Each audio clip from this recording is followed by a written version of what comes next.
Hey, what's going on, guys? Welcome to my first YouTube video. So today I'll be making some chocolate chip cookies based off of a ChatGPT recipe. So here you can see I asked ChatGPT to give me the best chocolate chip cookie recipe, and it gave all the information to me very nicely, laid out all the ingredients, and then laid out the instructions very nice and detailed, all of that. And then you'll see as I scroll down a bit, it even gave me some nice extra tips. And then if you want even more specified tips, you could elaborate and it'll give you even some better tips to make the chocolate chip cookies exactly how you desire. And then you could see it says it estimates approximately 24 to 36 cookies. In my experience, that was quite wrong. I ended up with way less than that, but I guess I just like bigger cookies, so maybe if you make smaller cookies, you might get somewhere around there. So you can see I went ahead and started out measuring the white sugar, and now I'm measuring the brown sugar, just packing it in just to make sure there's not an overly excessive amount of air in there, so that I have way less brown sugar than white sugar. You want it to be relatively equal. And then I went ahead, added 1 cup of softened butter, and you could either soften this by just leaving it out for maybe a half hour to an hour, or you could potentially, even like I sometimes will do, I'll just microwave it for maybe 10 seconds at a time and then check up on it, just see how it softened. And then usually within about 30 seconds, maybe a little bit more depending on your microwave, it should be plenty softened for you to get started with this. So now I just go ahead and cream the sugars and the butter together. And this is probably one of the easier parts of making the whole thing. You'll see it gets a lot more tricky as we move on to incorporating the dry ingredients. And yeah, make sure you guys have the right tools for this too. Don't go using a rubber spatula like you'll see I was doing, and here you could see the creamed sugars and butter. But yeah, don't use like a rubber spatula or anything like that. It's just gonna be way too flimsy, and you want something nice and sturdy like a wooden spoon. And so now here I have a little what you would call it, over my bowl. I guess you could call it a strainer or a colander or whatever. And so then I go and measure out the 3 cups of all-purpose flour, and then just dump it into the strainer, and then, or sifter, whatever, colander, whatever you want to call it.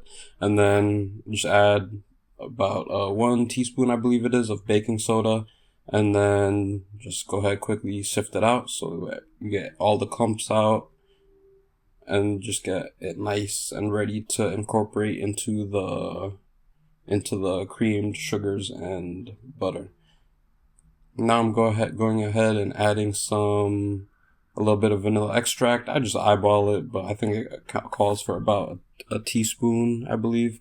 You'll see in the recipe in the description below if you want to go ahead and take a look at that.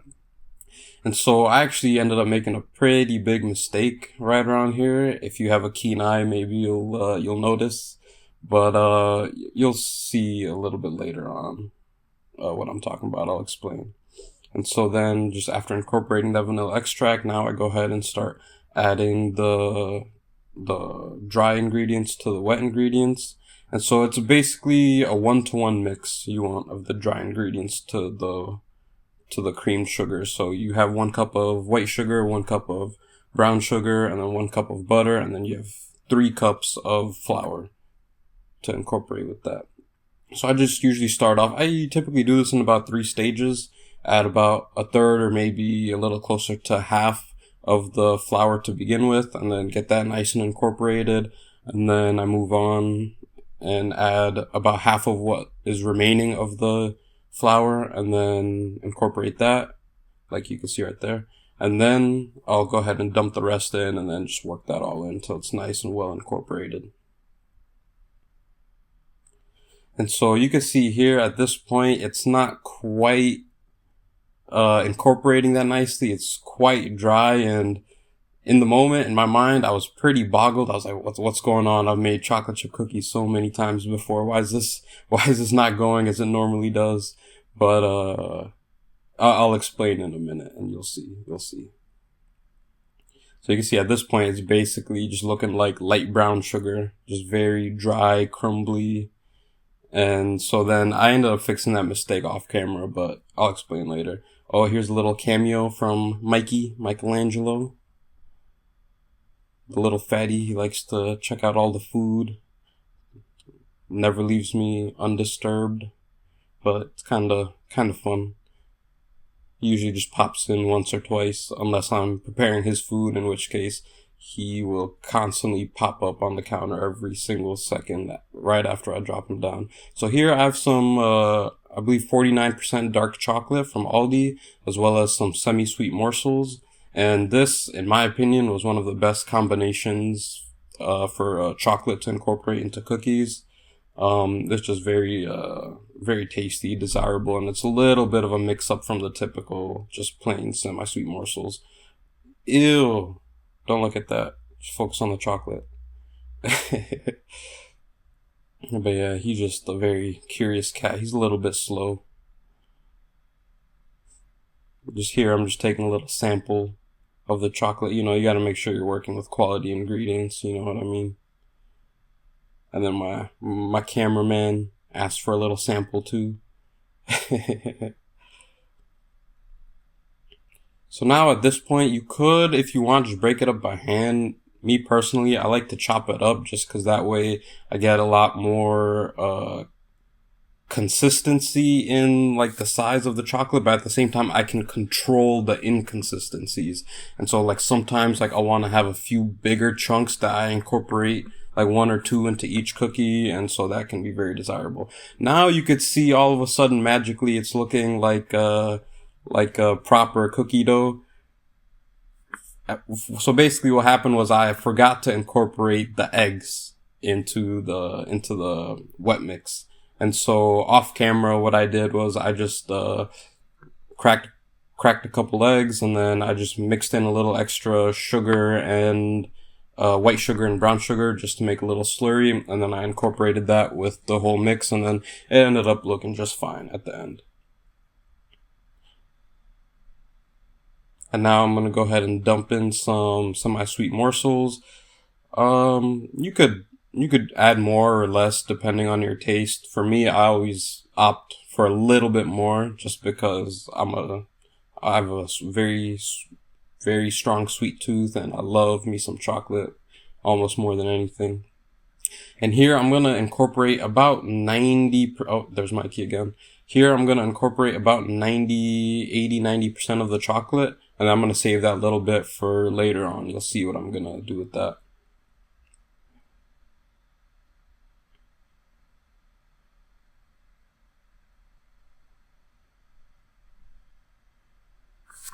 Now this is one of my favorite parts, this is when you get to see the fruits of your labor. It starts to look exactly like the cookie dough you might buy in a store or something, but it smells way nicer, smells way more fragrant, and it just gets your mouth drooling, waiting to get them baking. And you'll see later on in the video, you'll notice it's a pretty long video considering I'm almost done making the cookie dough at this point, but I ended up redoing the recipe, I'm just seeing if he wants a little sniff here, but I ended up redoing the recipe just to see if it made a difference, whether or not adding the eggs at the proper time as opposed to later on how I did in this batch. I just wanted to see if it makes a difference as far as how the cookies turn out in the end result. And you'll see it was pretty interesting actually. So here I'm just finishing up incorporating all of the chocolate into the cookie dough. You just don't want to see any loose bits around. You want to see it pretty well spread out and incorporated. And at this point, it was just a giant cookie.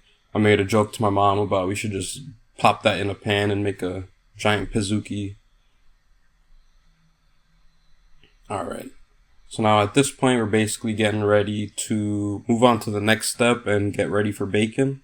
So here I have a cookie sheet with a little silicone pad on it, silicone mat, and these are awesome. It's basically like reusable parchment paper. It's the best. If you don't have one, I highly recommend getting it. And here I'm just using a little ice cream scoop just to get some nice big size cookies, scooping them out, and then I just make 5 per pan. And this is where that extra bit of chocolate comes in. So what I do is I go ahead and I just kind of grab a couple nice big chunks and just stuff it in and incorporate them, just close them up a little bit. And so basically this just gives like another extra chunk of chocolate like right in the middle of it. And this is just how I personally love my cookies. If you don't want to do it, you don't have to. You can just incorporate it all at once. But this is just a little touch I enjoy doing. And I feel like the end result is worth it. I'd recommend giving it a shot. So this is what it looks like right before it's ready to go in. And so at this point I already have the oven preheated. Let's go toss that in, and here you go.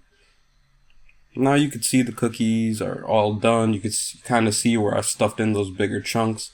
And here's another mistake I made with this first batch. I was a little too eager. You could see how that cookie is still very malleable and bending a little bit as I scoop it up. And so at this point I just had no patience, and I was basically drooling, waiting to eat this thing. It looked so good. It was filling the whole house with the cookie smell. And you can see how easily that crumbles apart. If it crumbles apart that easy, don't do it. Because at this point right here, I completely scorched the inside of my mouth. So, I mean, if you want to do it, but I would recommend against doing that. But it was very good regardless. And now here comes my cameraman, my little brother, right before he goes off to a wrestling practice, getting some sugar in. You know, little pre-workout.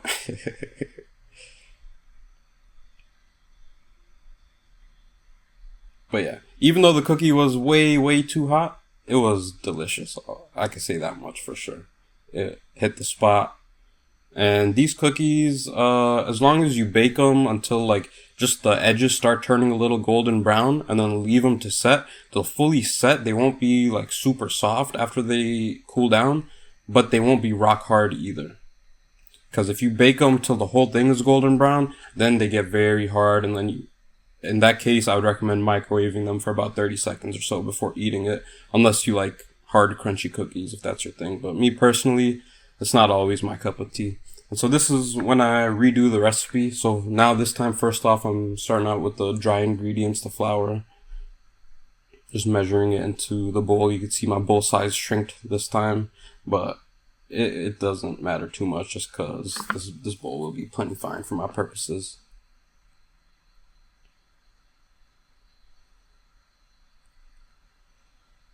So if you paid attention, you'll notice that my measurement cup was a little bit light on the measurements. I went a little bit under, because this time I wanted to try with slightly less flour as opposed to the wet ingredients, and I think the end result turned out nicely. And you could see right there was another thing that I forgot to add on the first go was some salt. A little bit of salt goes a long way when making chocolate chip cookies. I love it. And then of course, don't forget your baking soda. The recipe also calls for baking powder, but I didn't have any on hand, and I don't really think it made too big of a difference. So now I'm just going ahead, getting ready to cream the sugars. So I'm adding the softened butter to the bowl. And I just go ahead and measure the white sugar. I'm struggling a little bit, as you can see.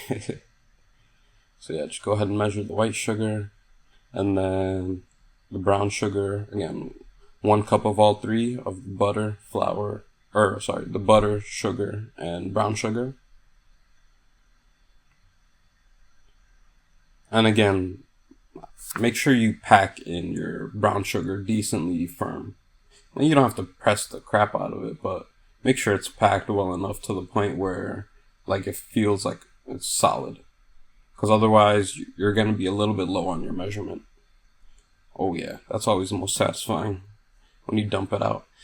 And then just go ahead and start creaming it. As you can see here, my butter wasn't fully softened, because at this point on this batch I had just left it out to soften. But it didn't really get quite to the point where I wanted. I should have left it for at least like another half hour or so. Just cleaning up my workspace a little bit. Oh, just adding the extra sugar to the mix. It's okay, I cleaned my counter. Oh, there's a little cameo from Donna over there. That's our little baby. So here I'm just finishing up creaming it. This process could take a little bit of time, but it's very, very satisfying in my opinion when you get it done. Now here's where I made the mistake. The first time I made sure not to repeat it. Add in 1 egg. There you go. And then 1 more egg.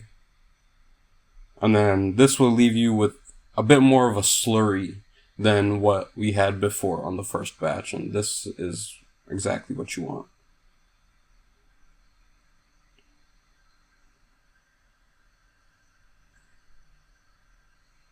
So yeah, just mix it up nice and smooth. Add in your vanilla extract. Also, I highly recommend adding or buying vanilla extract in bulk. Buying it in these little bottles is ridiculously expensive, and frankly, it's a waste of money. If you have access to somewhere where you could buy it in big bottles, it's way cheaper to do it that way. Now, I'm just going ahead incorporating the flour as I did before, yada yada. You guys have already seen this. So that was after doing the first mix in. And then this is the second go around. You can see it's looking dry right now, but very, very quickly it starts to incorporate the flour nicely. And so that difference is what you want when you do it right. That's what you want to see when you're not missing the eggs. And now just the last little bit of flour, just getting that nice and incorporated. Doing a little taste check for quality control. Slide that out of the way, real nice and fancy. Now we'll just go ahead and chop this chocolate up again. This stuff is some of my favorite dark chocolate actually. This Aldi brand 49% dark chocolate. Very good, highly recommend it. It's even good to eat by itself. I typically don't like going over like 80% dark chocolate, but this is still nice and sweet and soft. It's not like a rock. Yeah, I had to smack that last piece good to get it off. So here I'm just adding the semi-sweet morsels, and now I'm just fully incorporating everything. Probably should have had a bigger bowl, but oh yeah, as you can see, I'm super strong. I accidentally broke my wooden spoon, had to go sub another one in. And there you go, nice and well done. And so for this go around, I didn't save the extra bits of chocolate, and so as far as the dark chocolate, and so I wanted to see, like, again, if it makes a difference or not. And so here I'm just going ahead, scooping the same size cookie dough balls, just getting it ready to bake, oven preheated. Let's go ahead and toss that in. And now when I pull this out, you could see they look similar but a bit different. There's more texture to it. As far as like the outside look, it doesn't look as boring. And oh, you can see those nice melty bits of chocolate. It just looks absolutely delicious. And now, as you can see, I'm doing a little test to make sure it's not too hot. It was too hot. It was still wiggling a little bit. And so I left it, came back. You can see it browned a little bit more. That's what you want to see right there. That beautiful golden brown bottom. And honestly, I could have probably taken these out maybe even a minute to 30 seconds earlier, and they'd be still very nice and well set, but at the same time, not too crunchy after they fully cool down like a day later. So here, just doing a little test, cracking it open, seeing the chocolate on the inside. Oh, dropped a bit of dark chocolate, but that's all right. Just go ahead and snack on that. And yeah, I'm not gonna lie, these were some of the best cookies I've ever made. Very good. Highly recommend checking out ChatGPT for whatever recipes you guys want to make. I think it's an awesome tool to have in the kitchen. Whatever questions you have for ChatGPT, substitutions, whatever, ask ChatGPT. It's got you covered. Anyway, thanks for watching. Hope you guys enjoyed, and I'll see you guys in the next one.